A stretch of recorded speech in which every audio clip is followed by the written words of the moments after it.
Quiet on the set. Camera speed. Sound production. Roll sound. Rolling. Sound production. Take 2. Welcome to the I Remember Liking That Movie podcast. Remember those childhood movies you loved? Now, we're going to watch them again and find out if they're still as amazing as you remember. Or, your father was right. You were an idiot, and everything you watched was stupid. So buckle up, movie aficionados. Over-the-top gore? Check. Over-embellished action? Check. Gratuitous nudity? Double check.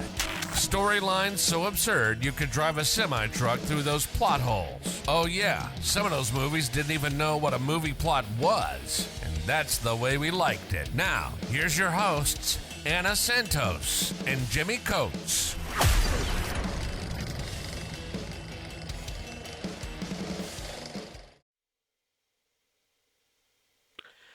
And welcome to the I Remember Liking That Movie podcast. If you ever thought of what does the Winter Olympics need more of, and you're like reggae, yeah, then this is the movie for you. This is an Anna pick, and we are going to preview and then review Cool Runnings. What do you remember about? What do you remember about Cool Runnings? That this was an incredibly funny movie. It was also incredibly heartwarming. I remember, actually, weirdly enough, quite a bit of it. Why? Because I was alive for the 1988 Calgary Olympics. I remember those Olympics. And funnily enough, I actually... Sorry. So when I worked at Second Cup, one of the franchisees who joined the team eventually, he was an Olympian. And he was... Oh fuck! I forgot what but he was one of the skeleton or like bobsled or something for Portugal. Anyways, He was representing Portugal, even though he was born in Portugal, but he was living here in Canada. Anyways, so he was representing. So he met the Cool Runnings guys, like the real ones that this is based on. He actually met them because he was in those Olympics, if I'm not mistaken. And I was like, "Shit, you met them?" He was like, yeah, they were great guys. I'm like, oh, that's fantastic. So this movie is entrenched in my childhood because when this movie came out, we all watched it because also growing up in Toronto, Jamaican culture is very prevalent here. Very, very prevalent, especially if you listen to that god-awful Toronto accent that people seem to have. And you're like, that just sounds a lot like lazy patois because that's what it is. It's lazy patois. But anyways, and like I grew up having Jamaican friends, going to Jamaican restaurants, you know, having fights about where you can get the best Jamaican patty in the city because these are the things that matter. So when this movie came out, we were all like, oh, this is fantastic. And it's a very heartwarming movie that I'm pretty sure I cry a little bit at. John Candy is amazing. And it's basically one guy doesn't qualify for the sport that he actually wants to compete in. So he's like, fuck this, let's find a way for me to compete in another sport because Jamaica doesn't have anyone else to compete against us to get into the Olympics. So we just got to be good enough to get there to be Olympians. And then they come together, they make a team, and then they go bobsledding. Like a loophole. In Calgary. Well... I remember the movie being silly. I remember because I'm young when this movie came out, obviously. But I remember it being silly, funny, and then it gets a little more. Once you get to the second and third act, it gets progressively a little more serious as they realize that they're going to try, and then it becomes very heartwarming at the end of the movie. I remember liking the movie. I remember I was a huge John Candy fan, so anything he was in, I was going to watch. But yeah, I remember this actually being kind of funny especially when he was trying to show them how to be bobsledders in fucking Jamaica. Like, in what Jamaica. The fuck? How can you even assimilate bobsledding in Jamaica? And he tries his hardest to do that. Yes. How true this movie is, I'm sure there's some comedic licenses to it. Oh, I'm yeah. Sure I'm sure a lot of fucking things were funny as they were trying to do this when they were in Jamaica, when it actually did happen. No, I remember liking it. We've done a couple of his movies. I know we've done one for sure. It was directed by John Turteltaub, Yep. Turtle Top. who we've done National Treasure, Ah, yes. which I think we liked. Did he direct the Meg? No. Yeah, he did. Yes, he did direct the Meg. Oh, And I love the Meg. Yeah, the Meg's awesome. The Meg is so good. While you were sleeping, did he direct that? He directed that too. as well. He directed the I haven't Kid, seen that one in forever, but I remember loving that one. Phenomenon. He did Three Ninjas. Phenomenon. He did National Treasure. He did the show. He did a couple episodes of Jericho. Yeah, he's done Sorcerer's Apprentice, Las Vegas, Rush Hour, the TV show. Yeah. Interesting. So, capable director. Yeah. No, I remember liking this movie. I do. I have not seen this movie since the 90s. That would have been the last time I saw it, sometime in the 90s. So For me, it was probably the while. early 2000s. Early to mid 2000s, I think, was the last time I saw it. And it was very much because I caught it on TV. And I was like, oh, cool runnings. But it's so funny because it's become such a big part of our culture here in Canada for some reason. I think because it's at the Calgary Olympics. We almost see them as like our team, where we're like, yeah, remember when the Jamaicans ended up going to the Winter Olympics for like bobsledding, and everybody's like, what You are talking remember about? when our black Jamaicans came to They're ours. Yeah, they're ours. They're our ours. They're like Canadians because apparently this is where they became Olympians. Therefore, they're ours. They belong to us. But also, I mean, it became like in my head, and I may be on crack for this, but in my head, this always felt like a Canadian story to me. And maybe it's because John Candy is playing the coach. He plays the Canadian, and he's a Canadian. And he's a Canadian. And bobsledder and stuff. Yeah. And they go to the Olympics in Canada, but it always felt like a Canadian story to me. Also, maybe it's because you have so much Jamaican cultural influence in Toronto that it feels like home. So this always just felt like home to me. And I was like, yes, this is one of our stories. It's not one of our stories, but it is. But it is kind of. But it is kind of, in a way, roundabout way. But yeah, no, I love this movie. I remember loving, let me rephrase. I remember loving this movie because I remember it being funny. I remember it being heartwarming. And I remember it's very much an underdog story, which I fucking love. It couldn't be more of an underdog story. I love an underdog story. And this is like one of the ultimate underdogs. What? You don't see ice on the snow is a weird thing for you, and you want a bobsled? Sure, I'll teach you. Let's go. I do remember the scene quite vividly when they first get to Calgary. And they're coming through the airport, and John Candy's walking out, and then they're not there. It's all snowing and blowing and stuff, and they're in there going, they're all fucking scared. They're like, what? No. Yeah. I'm sure there are lots of new Canadians who have that. Although it's really funny because people who visit Canada, especially during the winter, once they see snow, they're like, oh my God, it's so magical. Look at snow. It's such a revelation. Like, it's a beautiful moment. The second time they see snow, especially if they're living here and they have to shovel it and they're like, I don't like snow anymore. Nothing special about it. What do we think the budget on this is? It's a Disney movie. 30 million. Actually, our last movie that we did had a bigger budget. Red Sonja had a bigger budget. This had a $14 million budget. What? Yeah. Wow. They underpaid John Candy. Oh. Wow. And everybody else. All right. Taglines. I'm thinking All right. too racist here. That's quotes. Taglines. Here we go. Inspired by the true story of the first Jamaican Olympic. Oh, come on. That's not a tagline. It's not a tagline. Jamaican bobsledders, and it's a question mark.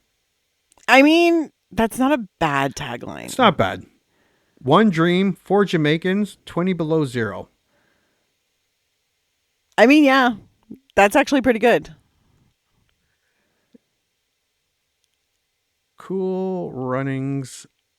I believe I know I don't know if I never saw this in the theater. I saw this. This was a rental. Yeah. And I think I'm remembering the movie poster is probably not. I'm thinking of probably the DVD cover or the VHS cover. No, it all looks the same. No, that's not. I think it's. Yeah, I think it's the drawn one where it has the drawing of the bobsled and the Oh, four. I think that's the movie poster. it's very possible. Yeah. And then there's the one that everyone remembers probably from the video store. It's with the four Jamaicans and then John Candy behind them with the finish line, and they're standing around the bobsled. I would not put this up in my just because it's never been that type of movie for me, and the poster's not that great either one. The poster is not but great. It's not terrible, but it's not terrible, but it's nothing cool. It's very formulaic. It is what it is. How but it was funny because go ahead. I thought of this movie, especially this year, because the Jamaican bobsled team, the 4-person team, I think won a championship this year. And I think that's what qualified them to go to the Olympics this year. I was like, cool runnings. Nice. Okay, so at the box office, $14 million budget, it did okay. It actually did quite well, actually. $154.8 million worldwide. $68 million was domestic, which is still not bad on $14 million. And then $86 million international. That's pretty impressive. That's pretty impressive, especially in 1993. Like there were movies, but you usually had to be like a Sylvester Stallone, Schwarzenegger type thing to get, or a James Bond movie to get that much international. So it was originally released in October. That's better than June. And it debuted at number 3. Oh. Okay, so number 1, also a new release, Malice. Oh, okay. That's with Nicole Kidman? Oh. Well, that didn't hold up as well. The Good Son with Macaulay Culkin was in its second week. Cool Runnings. Oh my God, I forgot about that movie. Yeah, I remember kind of liking that movie. Me too. Cool Runnings opened at $7 million. The Program, which I remember loving, that's the football I don't think movie. I've seen that one.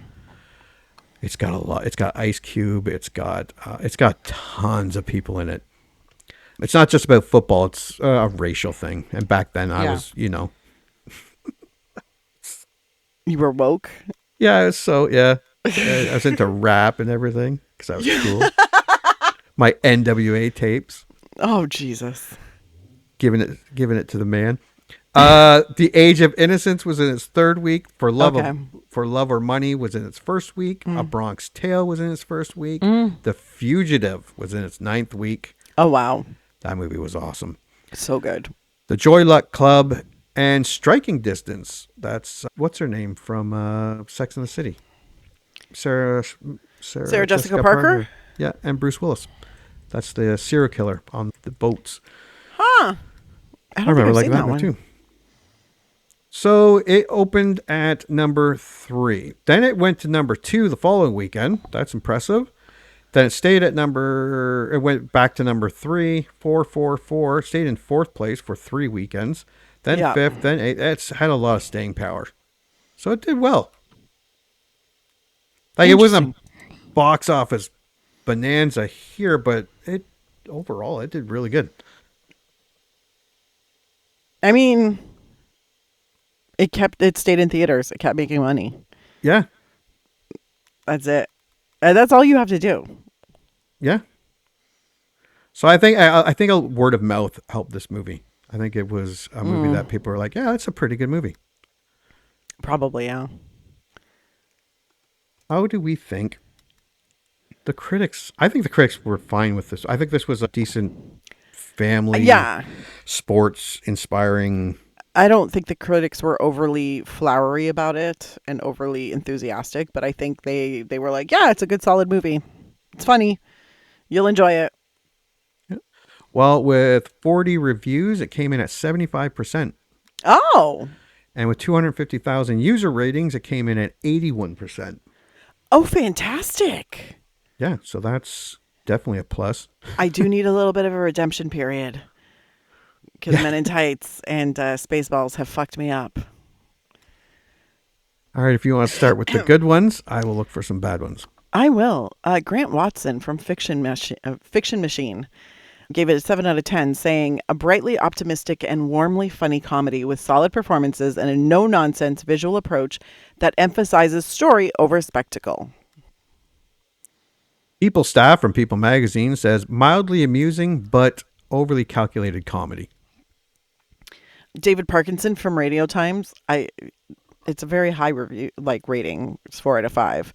And it sounds nice, but also sounds like a backhanded compliment. Admittedly, it's a little predictable and patronizing at times, but the eager performances of John Candy and his charges carry the day.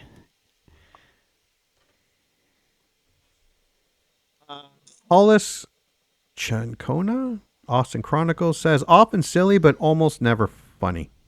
2 out of 5.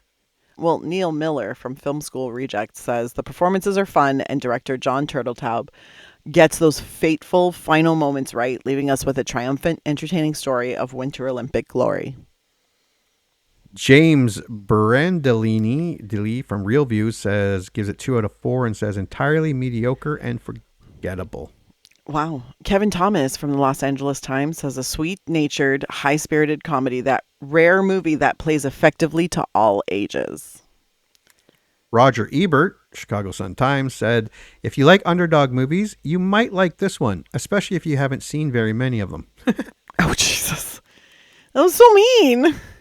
Well, Angie Arrigo from Empire Magazine said, cheesy? Certainly. But strong performances and a heartwarming storyline make this a winner. 3 out of 5. And I'm out. All the rest of mine don't have any, and there's not a lot of them here. And we can end on that one. That was beautiful. We're good. All right. IMDb has over 128,000 user ratings. Oh. And comes in at 7. An even 7. That's promising. Yeah, that is promising. Okay, you can start with your 10. Let me see what they have. Because the first one I love, and I'm like, I want to say that one, but let me just make sure. Yeah, we're going to go with the first one, because this is something that they say in the movie all the time. Feel the rhythm, feel the rhyme. Get on up, it's bobsled time. Cobra M1, 10 out of 10.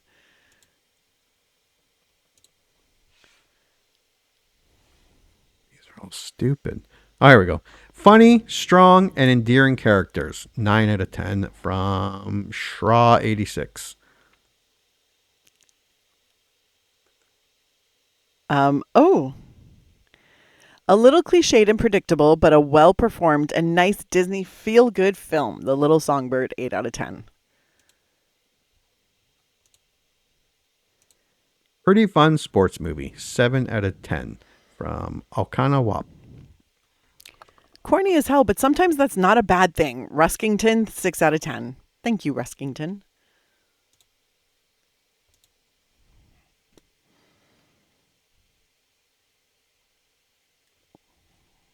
I'm seeing a lot of, this is not the way it was. Yeah, it's a movie. They're not going to make it exactly the way it was. It's all based especially on if it's not. Yeah. Somebody asked me that the other day at work. As long as they say it's based on a true story and not like the true story of, yes, you can say whatever you want and do whatever you want. Yeah. And then it just becomes like, it's a fictional telling of something. Made for a different time. Samu McFly, 5 out of 10. The 90s? I guess so. That's all the other ones were kind of stupid. Yeah. Not terrible, but not great. Fairly formulaic. Pero Pater, 4 out of 10. Like this one, does not portray Jamaicans properly. I don't even get into that. I don't know what he means. But I don't want to read what he... I don't know what he wrote. I don't know what he... It just sounds like it's going to go down a rabbit hole that's probably not good. Funny movie, but nothing more. Moritz shirts, 3 out of 10. I only had 3 to pick from. I've So, only got that's not bad. 2 to pick one, and it's not very funny or entertaining. Mr. Bill 18, 2 out of 10. I only have 1 for 1 out of 10. Oh, wow. Cool shouldn't be used with this movie. No, and basically what I'm getting at, that's good for us because there wasn't a whole lot of bad reviews. Usually Yeah. people just shit, and I'm like, uh-oh. Even when they're talking really good about the movie, they'll be like, "This is super shitty, but I liked it anyway." Yeah. You So don't even this- get a lot of that. No, so this bodes well for us. Hallelujah. Right. So let me bring up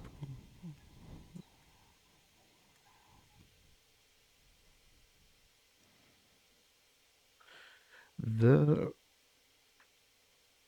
only previews, theatrical trailer. Here we go. Oh my God, there's one here from 17 years ago. Jesus Christ. All right. Share.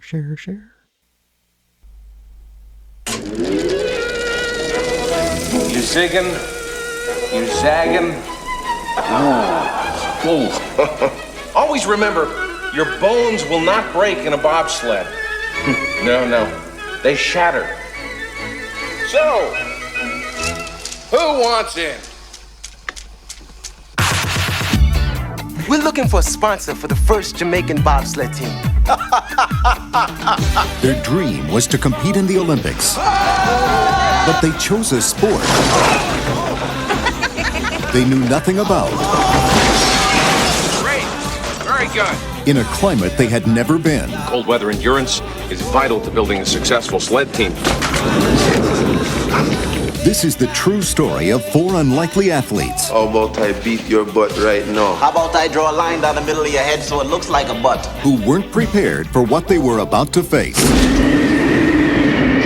It's a beautiful afternoon in Calgary, and there is a lot more coming up. Is this whole thing a big joke? I can't get my helmet on. Oh, thanks, coach. Why don't you put some training wheels on that sled? Leave the bobsledding to the real man. You know you're gonna have to do this on your own one day. You have no business here, Jamaica. People are always afraid of what's different. Now! Good! But they found in each other Do you really expect these Jamaicans to qualify? the courage to give it their all. Not only are they gonna qualify, they're gonna turn some heads doing it. I see pride. I see power. And they took the whole world along for the ride. Used to follow your dreams. Follow your dreams. Walt Disney Pictures presents I am feeling very Olympic today. a story for anyone who dares to stand out in a crowd, I didn't come up here to forget who I am and where I come from. and everyone with the courage to stand up for their dreams. How will I know if I'm enough? When you cross that finish line, Where did these guys come from? you'll know. Cool runnings, So what are we gonna name this sled? Tallulah. Tallulah. That's my mother's name. Tallulah. That's nice. I like it.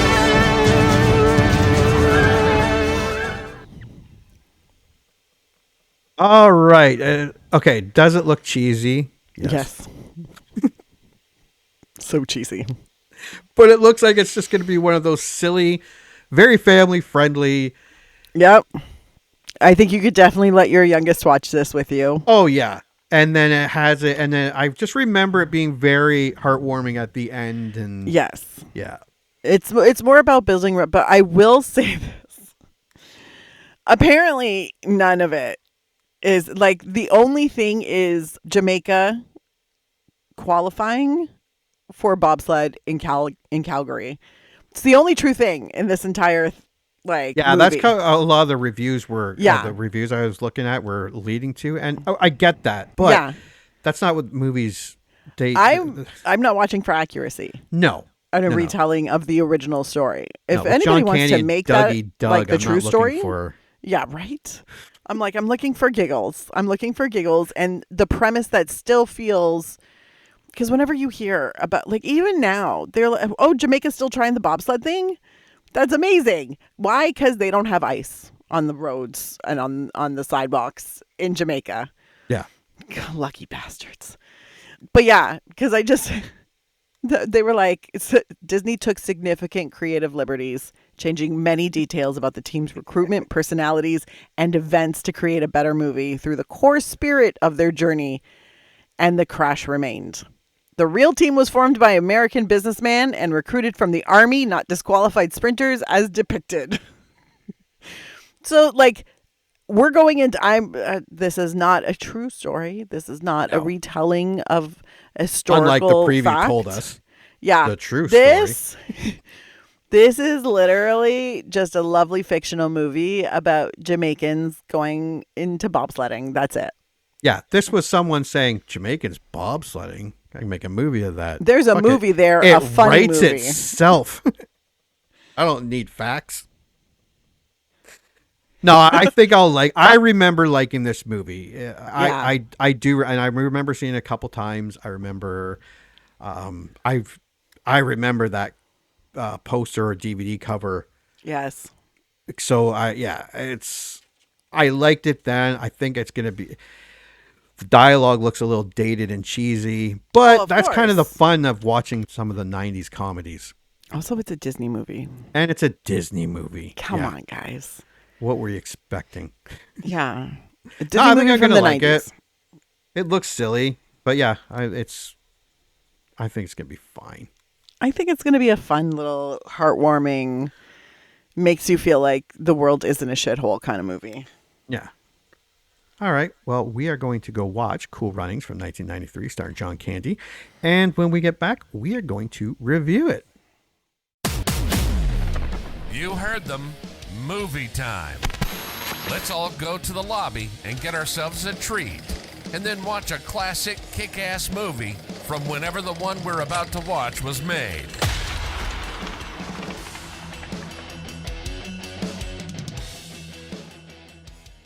All right. Welcome back. Did you watch 1993's Cool Runnings? I did indeed. I did too. This was an Anna pick. I was so. I'll go first. I was so not into this movie. After watching the trailer, it looks so fucking cheesy. Then I was getting shit ready for another movie, a football movie we'll be doing soon, and I got that in my head that that's the movie I was going to watch, and I got so excited, and then like, fuck, that's not the movie I have to watch. I have to watch Cool Runnings. I was not in the mood, and then I watched it, and it was great. I really enjoyed watching this movie. It's not the best movie, but it was fun. There was so much cheese in it, but they did a very good job at pacing it so it wasn't ridiculous. No, I had a lot of fun watching this movie. This was a fun, heartwarming, inspirational film. I enjoyed it. Yeah. It was good. No, 100%. Did I laugh as much as I remember laughing when I first saw it? No, I giggled. But also the question is, did I cry at the end? Fuck yeah, I did. I cried a little bit. As we all know, I'm an alpha. I did not cry. But it was still like I knew it was coming, and I'm like, fuck. Yeah, look, when they pick up that bobsled and carry it down, I'm like, oh God. So, and you see on their faces, I'm like, you get it now. You get what your coach was trying to say about like when winning's the only thing. Yeah. Then you lose it. You get it now. And I was like, this is fucking beautiful. And everybody in Jamaica was very happy. And then I was like, I Googled it afterwards because I was like, did that actually happen? Like the crash and whatever? No. And the crash did happen. Oh yeah, in the third run. In the third run with the bobsled team. They didn't pick it up. They walked alongside it to the finish line. So I was like, well, that's nice too. And I was like, that was what I had in my head. Like, I remember them walking beside it, not carrying it. And I was like, oh, but you know what? It's one of those movies where if you want to not necessarily teach, but just kind of, remind yourself that there are people who have dreams and are willing to chase those dreams, and a little bit of a heartwarming, people making up for their mistakes, showing remorse, apologies and all of that. And also all of the other players, like all of the other bobsledders, such dicks. Like just all across. What was that one team? The one team that were the Finns or something? The Swiss were the ones where they were like That's the one that he where, kept watching and wanted yeah, to be he kept like. watching and wanted eins, zwei, drei. And then it was, I don't know if it was the is it Germans the or the Austrians or the Austrians that Germans? were It the was one of jerks. those. But yeah, the super jerks. But it was like a ski movie, where it was Yes. the Austrians, the big meanie. 100%. This is a winter sport after all. Yeah. But it's so funny because the really big jerk player was played by a Canadian actor. So every time I looked, I was like, hey, Canada. And then he starts speaking with an accent. And I was like, oh, not Canada. You're mean. So that was good. Once again, John Candy Oh, carries it.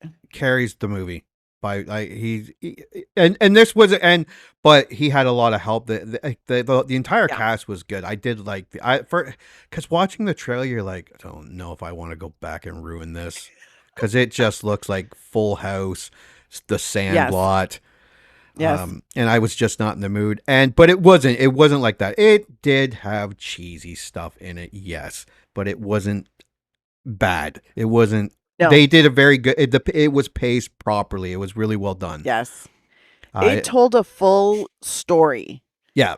Without feeling like you were sitting there watching paint dry. Yeah.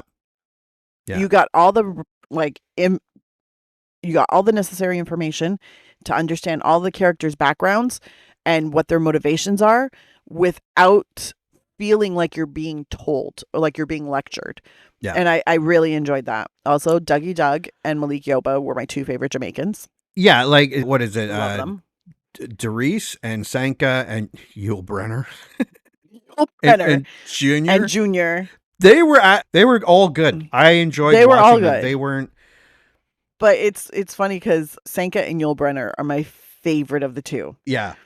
I like Sanka just for the absolute ridiculousness and the fact that he never becomes acclimated to the cold.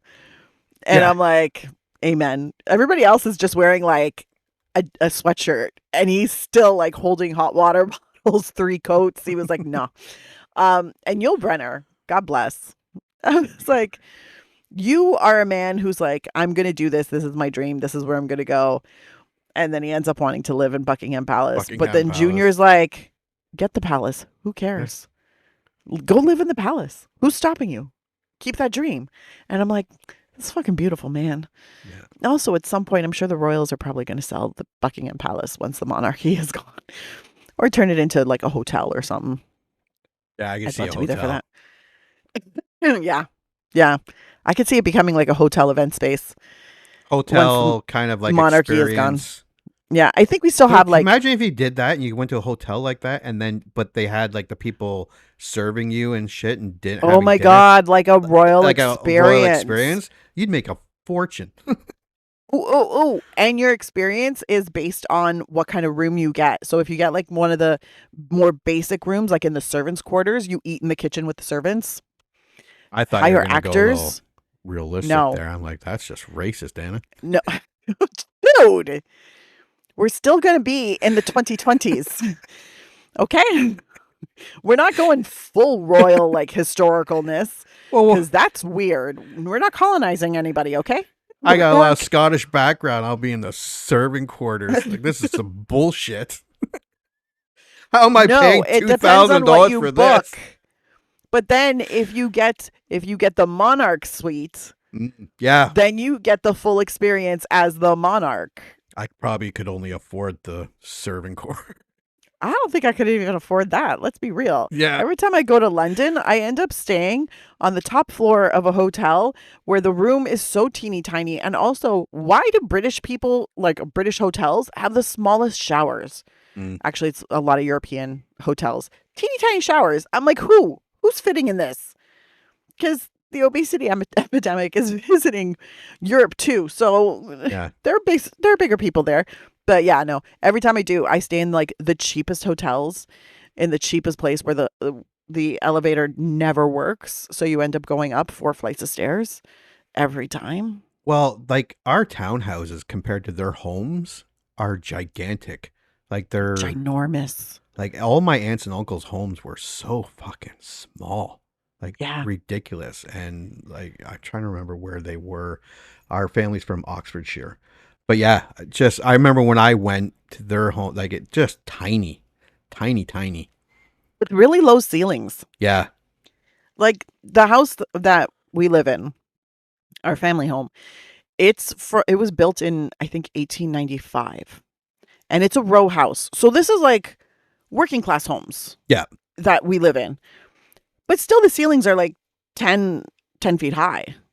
And then every time I go to the UK, I'm like, is everybody in the UK, like, did they used to be so much shorter?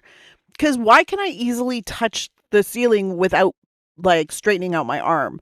Like, it's concerning because I'm 5'2". Like, this is a lot. But anyways, I love going to the UK. But that's not the point. Even though the British Empire is who colonized Jamaica.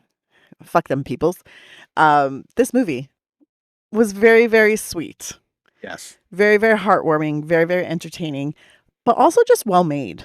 Yeah, it was well made. Yeah, it's a typical well made Disney sports film, and they really like because after I watched it on Disney Plus. Yeah, it gave me like a whole list of other Disney sports movies. Like I'm trying to remember what the Miracle with Kurt Russell. That's a great movie. They just make really good sports movies. They do, and it's funny because like, yes, this really is a very loosely based on a true story kind of vibe. Yeah, and the whole reason I picked this movie was because the Jamaican team medaled at, I think, the World Championships for bobsledding before the Olympics. And I was like, cool runnings. It's been a while since I've watched that. And I remember really liking it. And I remember laughing a lot more. I did laugh. I giggled more at this movie. I giggled. But it wasn't a guffawing or a huge laugh. But I was like, this is nice. Yeah. This is nice. And it's really warm. And I cried a little bit at the end. Because I was like, this is sportsmanship. This is beautiful. This is respect. This is fantastic. This is what it's supposed to be about. Not cold McDonald's at the White House while threatening the sovereignty of other countries. Like, this is what it's supposed to be about. Yeah. Also, John Candy is just wonderful. Yeah, he is great in this movie. For those listening, Disney sports movies, remember the Titans, Miracle, McFarland USA. It's not that realistic, but it's not Mighty Ducks. It's not the Big Green. It leans a little closer more to McFarland USA. Remember the Titans, but it has a little silliness in it. It does. Thanks to Dougie Doug. Yeah. Cinca.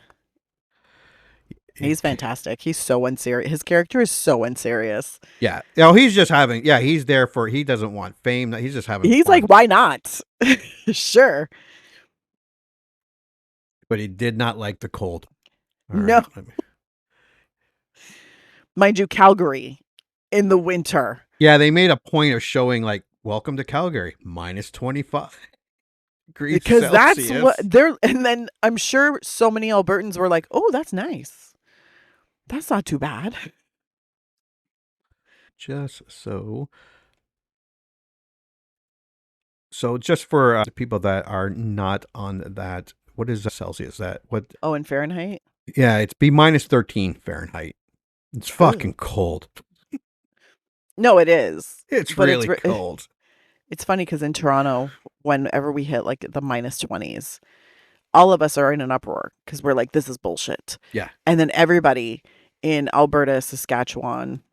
Yeah, they're like, and like shut up. And the territories and even Northern Quebec are like, shut the fuck up, you soft bitches. Yeah. And I always want to say, correct, we are soft bitches.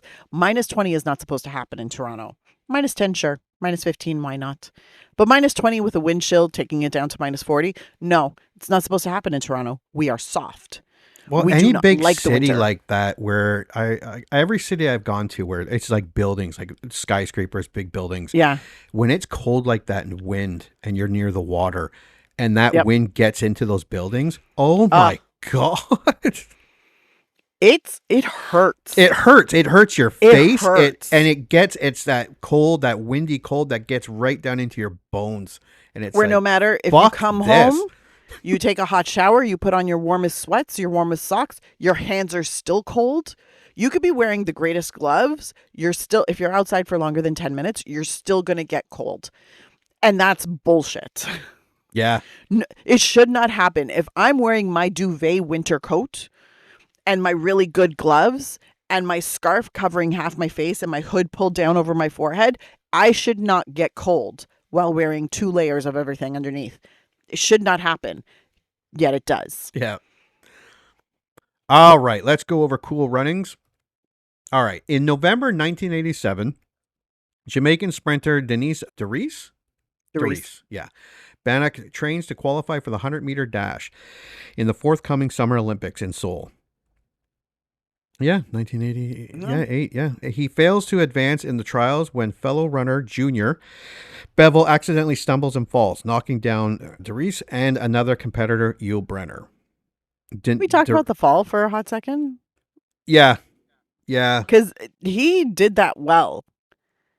Because you could see it before he fell. You're like, oh, that guy's losing his balance. Yeah, you could see because he was starting to lose his balance. Yeah, I will give this movie, like, it was done well.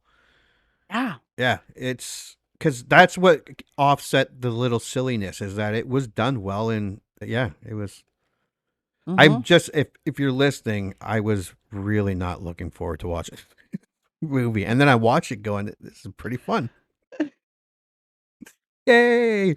DeReese petitions the race to be rerun, but the committee leader Barrington Coolidge denies the request, though he feels pity for DeReese. He invites him to try again in 4 years or to try out for one of the only 2 other sports Jamaica competes in, boxing and cycling. DeReese spots a photograph in Coolidge's offices, which shows his late father, Ben, standing next to a fellow Olympic gold medalist. Coolidge identifies the man as Irving Irv Blitzer, a former bobsled champion, who was disqualified for cheating in the 1972 Winter Olympics in Sapporo, and now works for a bookie. I think he is a bookie. He is the bookie. Yeah. Close to Denise's home. DeReese's home. DeReese realized he could enter the upcoming Winter Olympics in Calgary by forming a bobsled team, recruiting his friend Senka, pushcart derby champion. Yeah. That was all right, the pushcart derby. Scene. That was cute. Making the kids do all the work. 100%, because that's what you do. That's what if there are little people around, you make them do the work. DeReese and Senka track down Blitzer, who initially refuses to help DeReese, but reluctantly agrees to coach the team after learning that he is Ben's son. Yeah, and this is kind of like a little montage of them trying to get him to. It was funny. Yeah. Again, John Candy. A recruitment drive fails when only DeReese and Senka stay until the end of the preliminary meeting. Yeah, he shows them the video of bobsledding, and all the other Jamaicans like, nope. Mhm. No, I don't think so. Some of the crashes, although old, looked horrific. But Junior and Yule arrive late, allowing Blitzer to form a 4-man team. Junior, like DeReese, cannot wait another 4 years to enter the Olympics, and Yule wants to get off the island. The team trains with Blitzer, though Coolidge refuses to provide the $20,000 needed to participate in the Olympics, believing the team's inexperience will bring disgrace to Jamaica. DeReese tries and fails to find sponsors. That was pretty funny. Everyone he goes just starts laughing. Just laughter. Just laughter. One guy just fucking killing himself. And he and Senka and Yule have little success with a range of fundraising ventures. Because Senka is doing the singing for money. Yule is doing the arm wrestling. And DeReese is doing the kissing, which looks like he was making money until his girlfriend found out. Yeah, she was not happy. No. No, but then Senka took over. Yeah. And everyone left apparently except for that the luck old lady. stopped. Senka and Yule have little success. Ultimately, Junior sells his car to finance the trip. Mm-hmm. Upon reaching Calgary, Blitzer registers the team and borrows a rundown bobsled from Roger, one of his past teammates. The Jamaicans struggle to adapt to the cold and race conditions, but improve through exercise and hard work. Again, we get a little montage. This one is makes a lot more sense because it shows them day after day going out and practicing. But I did like the comedy of them trying to run on ice for the first time, and that was fantastic. And then the hockey team comes on the ice. Oh yeah, the Russians. They weren't Russians at the time. CCCP, yeah. I know. I was like, oh shit, that's right. 1987. the Cold War was still happening. Yeah, the that was a thing. USSR. Yeah. So then they come out onto the ice, and then at one point, one of them like comes up to Yul Brynner. He pushes him, and he's like basically checks him down onto the ice, and he's like, "Yeah, that's right." Yeah. And then he immediately turns around and falls on his ass. It's always funny when people fall. Dries begins to copy the techniques of the very efficient Swiss team, the East German team. Oh, that's right, because there would be East and West Germans in 1987. And it was the East Germans that were like super communist, right? Yeah. Yeah. The uptight Germans. I mean, I get it. I'd be an asshole too if I lived in East Germany. Dries begins to copy the techniques of the East German team, and their captain, Josef Gruhl, the current bobsled world record holder, constantly heckles Jamaicans during tryouts. Yeah, they don't like them, but there's no racially charged. In the Disney movie, I'm sure there's not. I'm sure there was. Reality was probably different. I mean, really, you're thinking about it. It's 1987. A bunch of Europeans. Yeah. Especially like East but like Germans. once you get East Germans, the super Whitey McWhiterson Europeans, and it's like it's a cold weather sport. Yeah. It wouldn't be a Disney movie if it got realistic. For reals. I'm pretty sure they heard some stuff that no one wants to hear, and Disney won't let anyone hear. Eventually, all the team members except Dries get into a bar fight with the East Germans, and Dries and Irv reprimand them severely afterward, reminding them that they are representing the entire country of Jamaica and that they need to take things more seriously in order to qualify for the Olympics. After weeks of training, the team successfully makes the finals, only to be disqualified by the Olympic Committee as retribution for Blitzer's prior cheating scandal. Blitzer confronts Kurt, his former coach, now a judge in the committee, asking him not to punish Jamaicans as they had nothing to do with his past actions. The team is reinstated. Yeah, I even felt myself like, yay. It's funny because first they changed the qualification. The time, because it was like a minute 5. Yeah. Then it was 1:02, and then they're like, oh, by the way, day of, they're like, it's got to be under a minute. And he was like, the fuck? They made it. And you're like, yeah. And then they got disqualified. And it's like, oh, well, they have to play in an international one, during the year. And he's like, we can make the rules. And he's like, yeah, I get it. Okay. I'm really sorry I fucked up. But like, I'm sorry to you. I'm sorry to you. I'm sorry to don't take it out on my guys. Then they get the phone call and then there's cheering. And you're like, yeah, they get to go. Even though you know what the ending is. Yeah, exactly. Yeah, I found myself getting like excited that they got reinstated. Yeah, you're sad for them when they're disqualified, and then when they like are readmitted, you're like, yes. And I'm like, why? We know. Yeah, but still, I've seen it a couple times. Yeah. Junior rebuffs his father's attempt to bring him home, firmly stating his intent to remain in Calgary and represent Jamaica. Yeah, his dad wasn't overly excited that he was in the Olympics. Reals. Are you kidding? First of all, my parents, if I told them I'm going to be an Olympian, they'd laugh. Yeah. Then they'd say, doing what? Yeah. Watching TV. I would be like valid. But if I was actually going to the Olympics, it doesn't matter how incredulous they are. They're going to be like, fantastic. Let's watch you on TV. The team's first day on the track is a disaster, and they finish in last place. Sanka disapproves of Dries copying the Swiss team's method and encourages them to find their own competition style. The Jamaican team finds their new rhythm and significantly improve on the second day, finishing in 8th place. During their final race, a loose screw causes one of the bobsled blades to detach, resulting in it flipping over and crashing. Determined to finish the race, the team picks up the bobsled and carries across the finish line, earning the applause of the other teams and the spectators, including the East Germans, including Josef Kurt and Junior's father, despite their loss. Yeah, because by this time, even the announcers are wearing the Jamaica bobsled team shirts, and then his dad's even wearing a shirt. I'm like, oh, that's nice. Yeah, it's nice. Yeah. Coolidge later places a photo of the team on the wall, and epilogue explains that the team returned to Jamaica as heroes and returned to the Winter Olympics 4 years later to participate as equals. And that's our movie. Yeah, it is. What's your score?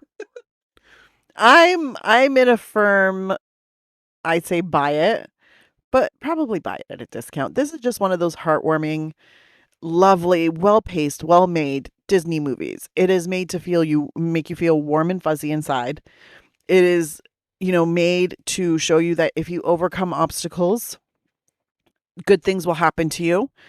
It's to show you, friends and family matter more than winning or material goods, and to never lose sight of that. And it's one of those movies that, like, if you're feeling kind of shitty about the world and you watch it, you feel a little less shitty about the world.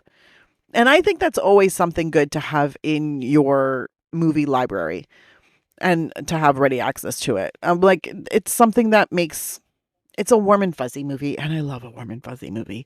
Now, the actual movie itself, I'd probably give it a 7.5. It's a little cheesy. It's a little, cliched, but it's warm, it's fuzzy, it's a good cast, and it's an entertaining movie. It doesn't feel like you're sitting there for too long. But you still feel very informed.